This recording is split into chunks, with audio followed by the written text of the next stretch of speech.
Wholeness. Hey, this is Josh Dippold, and today we've got Wisdom Wednesdays. Excuse my head for just 1 second. This is Irregular Wisdom Office Hours. I ask unplanned, general, and specific questions for your wisdom, and you ask me. In the meantime, we share openly, likely from whatever is currently happening, to get at our wisdom. All right. So, my apologies in advance for anyone that tuned in. Kind of expecting to see uh, the standard everyday, not every day, the standard um, way I do this, where I usually come up with a theme and stick to it and then explore that theme. I had several things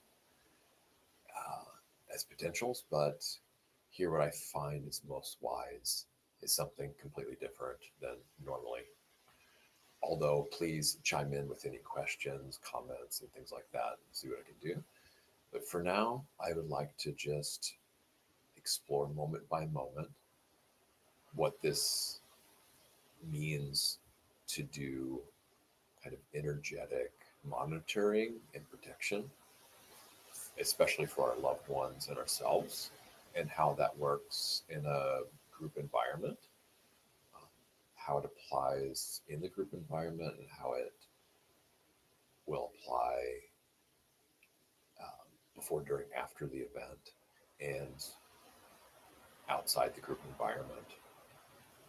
So, yes, we just monitor what's going on energetically, consciously, with the aim and intent for being safe and protected, and especially protecting our loved ones. So, this is kind of be maybe weird and ungrounded. Don't know exactly what I'll say or not say, what will be spoken and not spoken. But let's bring that intention to mind. And it's okay if you don't have that intention in mind, but that will be a requirement for those who have viewed this in the past, if that's possible, before it's happened. Of course, those joining right now and those in the future, so to speak, who may be watching this at a later time. So only those allowed with the good-hearted intentions of protection and safety for ourselves and our loved ones. Of course, this ripples into all beings everywhere. So that's the main intent here, and we'll be exploring that. And let's do that silently for a while now.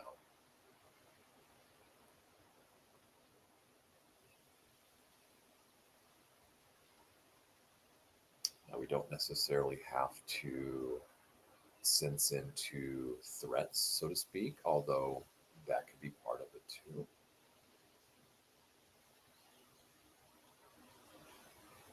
Of course, if you're sensing any potentials of danger or things that are unsafe, either in the past, especially the present here, or in the future, you don't want to deny those. You don't want to pretend they're not there.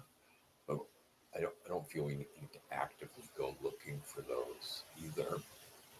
So if those fall on our plate, we can address those. But moment by moment, I feel we should be feeding this notion of wise safety, good-hearted safety, goodwill safety. Of course, it starts with ourselves.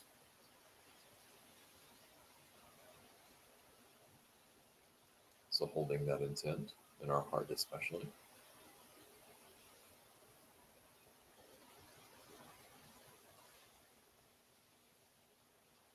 One of the ways we can do this too is, what do I need to feel safe? And that could be a physical thing. It could be energetic. It can just be holding that intention. And if we have a hard time connecting to that, we can either use our memory for when we really felt safe, and we can use a aspiration for how we might feel more at ease and safer in the future. I'm going to check that with wisdom, though, to make sure that nobody needs to pay any expenses or no one needs to give up their safety in order for me to have safety.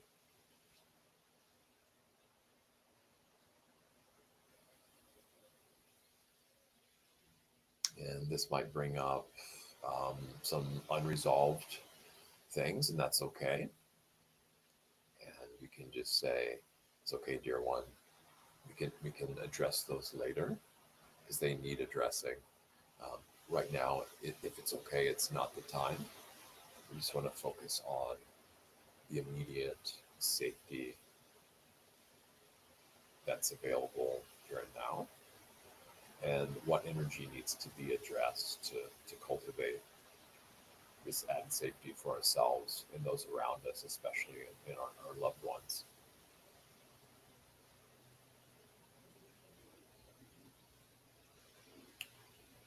Being mindful of kind of any fight or flight notions that come up, not that we need to suppress those, just be aware of them. And we can add this to our list of things to investigate later. How might we best deal with these notions of fight or flight? And when do we actually need to address them immediately? And when we can feel safe enough to envelop ourselves in safety even further, well being, and ease, a kind of protection. And you be the judge of whether what boundaries need to be strengthened and what boundaries can be more permeable for this to come about.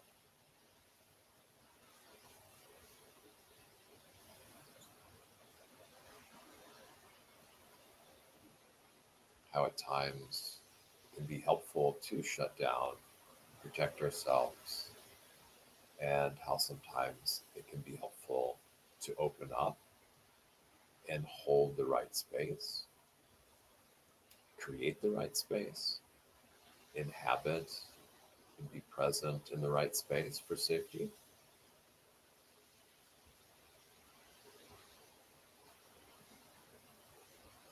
Of course, notions of anxiety can come up around this when we're deliberately contemplating and sensing into things where we need to consider our safety and the safety of our loved ones. So that's a common energetic reality, I would say, around exercises like this. So, again, am I safe enough to feel this anxiety? Or again, do I need to temporarily put that aside too and deal with that later? And again, strengthen this hearted, um, central heart space, this energetic space of safety.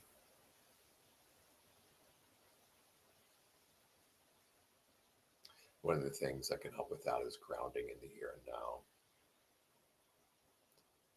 instead of anticipating what may or may not happen in the future or getting lost in rehashing old um, events. And that's okay to do, but it needs to be done in the right proper context and space, and potentially with support that can help one deal with these more abstract notions for some of us of things in the future that haven't happened or in the past that can be triggering. So again, those will be set aside while we're doing this, and we want to give energy again to how we can feel safe right now in this moment.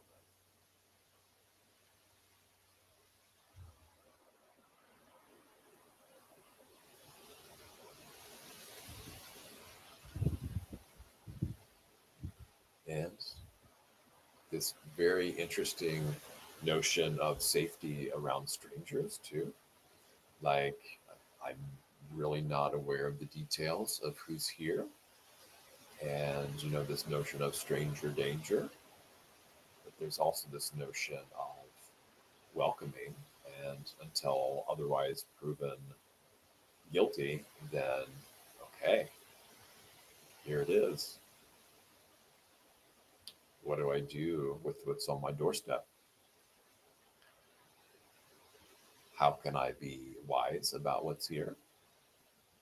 What action do I need to take? What action don't I need to take? How much can I open my heart? How much should I not open my heart? What's needed now? What's the energy that's most helpful now? And then we can also expand that if we want to do different timelines, perhaps, into what has led up to this moment. Now, this is kind of a vague, intentional notion, at least for me. Some people might have a better handle on this, and what maybe we're getting from how this moment will condition and play into the future. Okay, I've talked plenty here, so let's just, I'll spend some time in silence just monitoring this. Again, the intention of safety.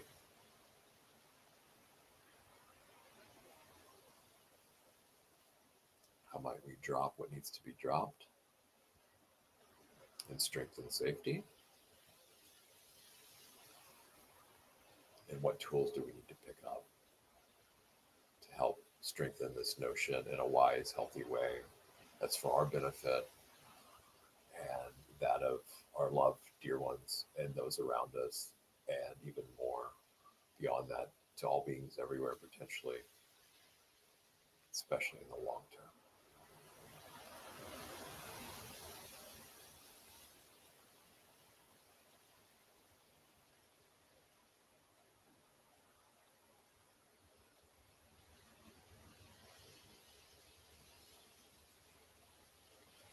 Maybe you're noticing the changing nature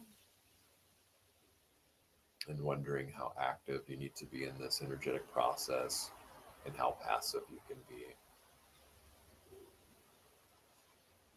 What starts with the passivity, though, the observation.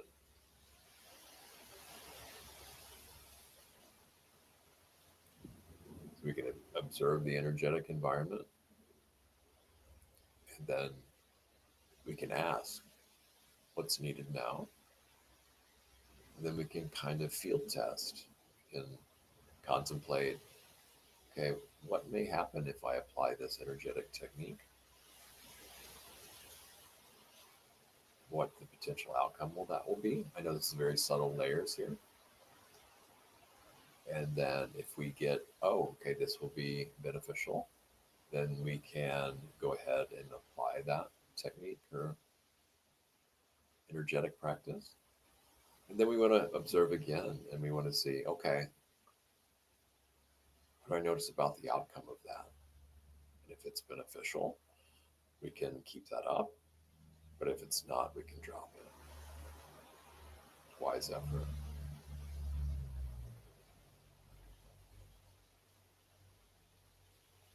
And of course, always coming back to ourselves that it's okay how it is right now. This is not a performance test. And it's okay to rely on others for a time for energetic assistance, and with the aspiration of being able to do this ourselves. But at the core of this is non harming. And again,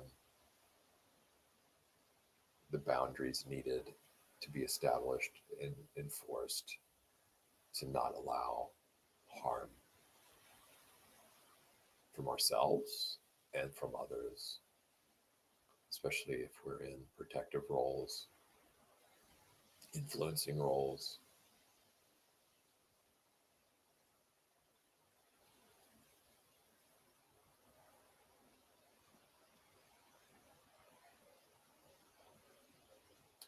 We should also be looking into the quality of our minds and heart when we're doing this. That I don't think it needs to have a souring effect. It can have this really deep well-being effect that, yes, I want to be safe, and of course others do too. So it is in our mutual interest to work for true safety in a wise way. And we can explore the healthy and unhealthy counterbalances to this later. We'll put that aside for another topic. Um, what the expenses may be in safety and what the payoff may be. So we can put that aside and just notice now what it's like right now.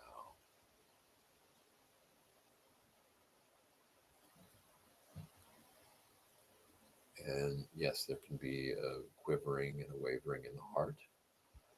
That's okay. We can just add care and nourishment to that and um, give energetic strength and more safety.